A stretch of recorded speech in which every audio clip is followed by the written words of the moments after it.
If we look at how the industry has worked over the last few years, we have our, I guess, locally run operating companies. So your Aqua Powers, your Taka, Mazda, essentially they are the ones that are funding all the projects. They're sort of either semi-government or partially government owned, and funded by sovereign investment funds in the Middle East region. So they almost develop the projects and are responsible for then appointing EPC subcontractors underneath them. So when we looked at the industry, let's say 5 years ago, there was no companies here that were investing locally that had knowledge to the power of building a $4 billion solar plant, for example.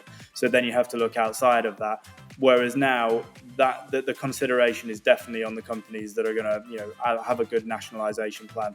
They're going to be able to employ 20% either UAE or Saudi nationals, and the expertise actually does exist now in the region.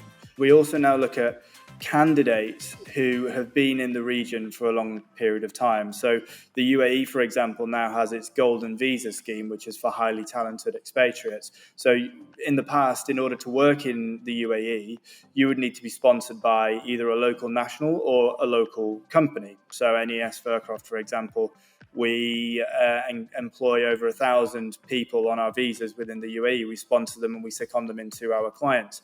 We can act as that sponsor. Whereas the golden visa scheme now, people don't need that visa sponsor in order to live in this country.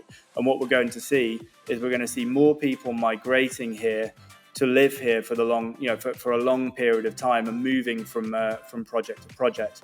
The people that are moving here are going to be the people that essentially power the economy for the coming 5, 10, 15 years, with healthcare and education sectors that they'll be contributing to.